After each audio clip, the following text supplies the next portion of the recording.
जो एक सप्ताह जो डिस्टरबेंस रहा है और ये डिस्टरबेंस अभी भी ख़त्म नहीं हुआ है। कुछ शासन स्तर पर भी कुछ ऐसी चीज़ें हैं जो अधिकारी हैं यहाँ पे वो भी कहीं कुछ अलग से कुछ कोई वीडियो वगैरह या ऐसे कुछ डाल रहे हैं सोशल मीडिया के माध्यम से उनके आ रहे हैं, जिससे कि थोड़ा सा कहीं ना कहीं श्रमिकों के अंदर और उद्यमियों के अंदर जो कहीं से गैप फील हो रहा है। आग है वो तो बुझ गई है, अभी धुआं है उसमें। हमारे पास इस समय अवेलेबल नहीं है। भारी संख्या में श्रमिक इस समय पलायन कर गया उस घटना के बाद में। पिछले हफ्ते नोएडा में श्रमिकों का एक बड़ा आंदोलन हुआ। इस दौरान उग्र आंदोलन के बाद शासन की तरफ से एक हाई पावर कमेटी बनाई गई। हाई पावर कमेटी ने कई फैसले लिए। उसके बाद फिलहाल पूरे नोएडा में शांति है, लेकिन इस पूरे कॉन्फ्लिक्ट का उद्योग पे क्या असर पड़ा है, इसको लेकर बातचीत करने के लिए हमारे साथ एनईए के सहयोगी लोग मौजूद हैं। उनसे बात करेंगे और उद्यमी हैं। सर, सबसे पहले क्या नाम है आपका? मैं Sudhir Srivastava, vice president NEA. ये जो पूरा पिछले हफ्ता जिस तरीके का रहा, आप लोगों पे क्या असर पड़ा और भविष्य में आप लोग क्या देख रहे हैं इस चीज़ को? ये बहुत दुर्भाग्यपूर्ण सप्ताह रहा पीछे, और उसकी जो आग है वो तो बुझ गई है, अभी धुआं है उसमें, वो भी धीरे धीरे बुझ जाएगा। एक श्रमिक और उद्यमी के बीच का जो एक रिश्ता है वो अभी का नहीं है, वर्षों से चला आ रहा है। हम दोनों एक दूसरे के पूरक हैं, तो उसके बीच में कुछ अराजक तत्वों ने आग लगाने की कोशिश की, जिसको कि शासन प्रशासन ने बहुत अच्छी अपनी बुद्धिमत्ता से उसको सॉल्व किया। आगे अगर हम बात करें, एट प्रेजेंट जो सिचुएशन हम लोग फेस कर रहे हैं, हमारे पास इस समय अवेलेबल नहीं है। भारी संख्या में श्रमिक इस समय पलायन कर गया उस घटना के बाद में। तो हर कंपनी में आप देखेंगे 90% कंपनीज ऐसी हैं जहां पर कि बोर्ड लगे हुए हैं श्रमिकों के लिए, और श्रमिक अभी यहाँ पर अवेलेबल नहीं हो पा रहे हैं।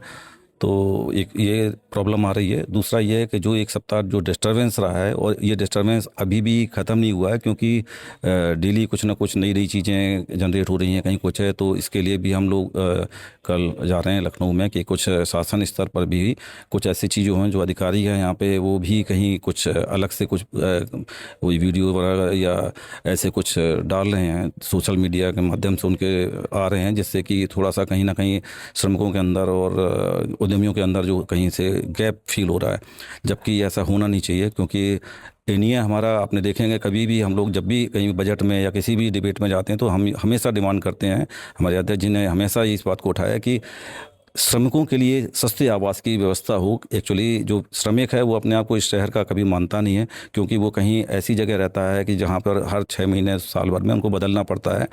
तो श्रमिकों के लिए निम्न आय वर्ग के मकानों की डिमांड हम लोग शुरू से करते रहे हैं, उनको भी एस्टेब्लिश किया जाए, उनकी जो समस्याएं हैं उनको भी देखा जाए।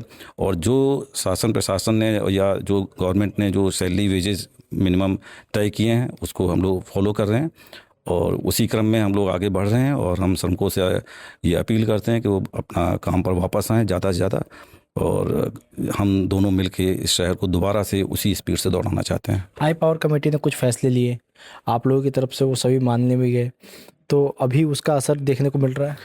देखिए, वो फैसले तो सभी ने माना है, इसीलिए कहीं ना कहीं पटरी पे गाड़ी लौट कर आई है। लेकिन अभी उसको स्पीड, जो जिस स्पीड से चल रहा था वो स्पीड अभी नहीं मिल पाई है। उसके लिए तो अभी हम वेट कर रहे हैं कि हमारे श्रमिक बंधु जितनी जल्दी शहर में आएँ तो हम लोग काम उतना स्पीड से कर पाएँ जिस स्पीड से चल रहे थे। वो अभी कहीं ना कहीं रफ्तार में थोड़ी सी रुकावट आई है। एनईए के से जुड़े कुछ कंपनी ऐसे भी हैं जिन्होंने ओवर टाइम को लेकर कुछ फैसले लिए। क्या फैसले हैं और उस क्या कहेंगे? नहीं, ओवर टाइम का देखिए, ओवर टाइम का कोई नया फैसला नहीं लिया है, क्योंकि अभी जो मिनिमम वेजेज का जो इम्पैक्ट पड़ रहा है, जो ओवरऑल प्रोडक्ट कॉस्ट पे कहीं ना कहीं फाइनली तो प्रोडक्ट कॉस्ट पे ही आता है। तो प्रोडक्ट कॉस्ट अगर बढ़ रहा है तो उस पर हम लोग मिनिमाइज़ करने के लिए ओवर टाइम, अगर हम डबल 4 घंटे अगर कोई ओवर टाइम अगर देता है और डबल 8 घंटे का उसको पेमेंट करना है, तो क्यों ना बेटर है कि हम एक शिफ्ट ही अलग कर लें। ये हम लोगों ने डिसाइड किया है, मैक्सिमम लोगों ने। बाकी उसके लिए एनईए की तरफ से ऐसा किसी को मैसेज नहीं दिया गया कि आप ऐसा करें। ये व्यक्तिगत लोगों के जो भी सुझाव या उनके अपने जो बातें आ रही हैं सामने कि हम लोग डबल शिफ्ट में जाना चाहते हैं, और वो ओवर टाइम का जो प्रोसेस पहले चल रहा था, लोग सिस्टम को मेंटेन पहले भी कर रहे थे जो वेजेस थे उसके अकॉर्डिंग। बट ये कि अब वेजेज बढ़े हैं तो उसका वेजेज का भी इम्पैक्ट है। फिर क्या है कि उसके अकॉर्डिंग फिर ओवर टाइम का उसी रेशियो से बढ़ेगा। तो फिर इस वजह से ये था कि चलो जो वेजेज बढ़े हैं उसको कहीं ना कहीं मैनेज करने के लिए, उसके लोड को थोड़ा सा बैलेंस करने के लिए कुछ तो ये फैसला लिया गया है। कितनी कंपनियां ऐसी होंगी जिन्होंने इस तरह का फैसला लिया है डबल शिफ्ट वाली? आप ये देखिएगा अप्रोक्सीमेटली 50% कंपनीज ऑलरेडी इसमें इन्वॉल्व हो चुकी हैं और बहुत से लोग प्लान कर रहे हैं, भर्तियां चल रही हैं, कंटिन्यूसली इस प्रोसेस में लगे हुए हैं लोग। और मैं समझता हूं कि मई से ये प्रोसेस मतलब 90% कंपनीज हैं अडॉप्ट करेंगी, शिफ्ट में डबल शिफ्ट में काम करना पसंद करेंगे। पिछले हफ्ते जो घटनाक्रम रहा, कुछ दिन बहुत ज़्यादा स्थिति खराब रही, तो उस दौरान उद्यमियों को कितना नुकसान झेलना पड़ा? देखिए, नुकसान एक तरफा नहीं था, एक चीज़ का नहीं था कि कोई डैमेज हुआ, वही नुकसान नहीं था। नुकसान हुआ है भरोसे का, नुकसान हुआ है हमारा जो संबंध, जो एक रिश्ता था हमारा श्रमिकों के साथ में, हमारे श्रमिक बंधु जो हैं उनके बीच में और उद्यमियों के बीच में कहीं ना कहीं एक खाई जो उत्पन्न कराने की कोशिश की गई, उसको अभी पाटने में टाइम लगेगा। और हम दोनों एक दूसरे के पूरक हैं, हमने जैसा पहले भी बताया, और हम यही कहना चाहेंगे कि इस तरीके की चीज़ें कभी भी दोबारा ना हो। ये काला अध्याय जो हम लोगों के बीच में आया वो कभी दोबारा ना आए, और हम दोबारा से अपनी उसी रफ्तार से उसी स्पीड में काम करें। और जो गैप क्रिएट करने के वाले लोग थे वो सब अंदर हो चुके हैं, पकड़े गए हैं शासन प्रशासन की कुशलता से, और उम्मीद करते हैं कि हम लोग दोबारा से अपने काम पे उसी स्पीड में आ जाएंगे। और अभी बस उम्मीद यही कर रहे हैं कि श्रमिक बंधु अपने जितनी जल्दी टाइम पर आ जाएं, शहर को गति देने में उतना ही सहायक होगा। आपका क्या नाम है सर? राजकुमार गुप्ता। मैं किस चीज़ का? हूँ। अच्छा, किस चीज़ का आपका? मेरा ऑफसेट प्रिंटिंग का काम है। क्या अभी क्या स्थिति है, काम चल रहा है ठीक? काम की स्थिति, काम तो डिस्टर्ब हुआ है काफ़ी ज़्यादा उस पर एक हफ्ते में, लेकिन अब थोड़ा थोड़ा धीरे धीरे पटरी पर आ रहा है। और यही सोचा जा रहा है कि हम सिंगल शिफ्ट की जगह, क्योंकि लेबर की भी पहले ये श्रमिकों की भी डिमांड थी कि हमें ओवर टाइम ज़रूर चाहिए, लेकिन जब इस तरह की पोजीशन है तो उसको हम नहीं कर सकते, तो हम डबल शिफ्ट शुरू करने की सोच रहे हैं। उससे फ़ायदा दोनों को होगा। श्रमिक को फ़ायदा ये होगा कि श्रमिक रोज़गार मिलेगा और श्रमिकों को रोज़गार मिलेगा, तो बेरोज़गारी भी कम होगी। तो इसीलिए ये सोच रहे हैं कि हम डबल शिफ्टिंग शुरू करें और जिससे दोनों को फ़ायदा हो। आपका क्या नाम है सर? कमल कुमार, सचिव NEA। किस चीज़ की कंपनी है अपनी? हम वेल्डिंग मशीनों और सर्वो वोल्टेज टेबलेट मैन्युफैक्चरिंग करते हैं पिछले 40 साल से। अभी क्या स्थिति है? श्रमिक लौट आए हैं, काम ठीक चल रहा है?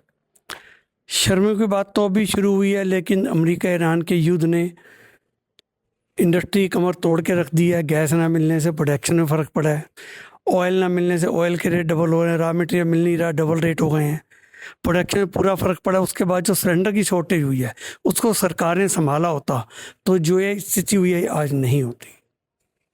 क्या कहेंगे इस पूरे कॉन्फ्लिक्ट को लेके? अब क्या स्थिति है? अब सामान्य हो गई ये चीज़ें?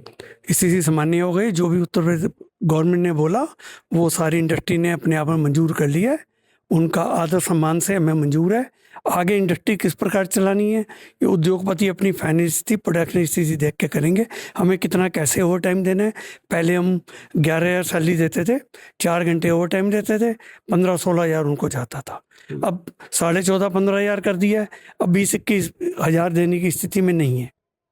यही रहा कि ईरान का और अमेरिका कॉन्फ्लिक्ट के बाद ये इस घटनाक्रम ने उद्यमियों पे एक बड़ा बोझ डाला है। उद्यमियों ने मेन बोझ डाला है, क्योंकि आज जो LPG गैस है वो बैकबोन है, और वो उसका पूरे हर चीज़ पे इफेक्ट पड़ा है। मजदूर पे भी, लेबर पे भी, उद्योग पे भी, व्यापार पे भी, गृहिणी पे भी, बच्चों पे भी, स्कूल पे भी। तो ये नोएडा के उद्यमी थे जिनका कहना है कि जिस तरीके से ईरान और अमेरिका का कॉन्फ्लिक्ट चल रहा है, उसके साथ ही श्रमिकों का जो आंदोलन हुआ उससे उद्यमियों पर बड़ा फर्क पड़ा। नोएडा से मोहम्मद रज़ा, स्टेट ब्यूरो।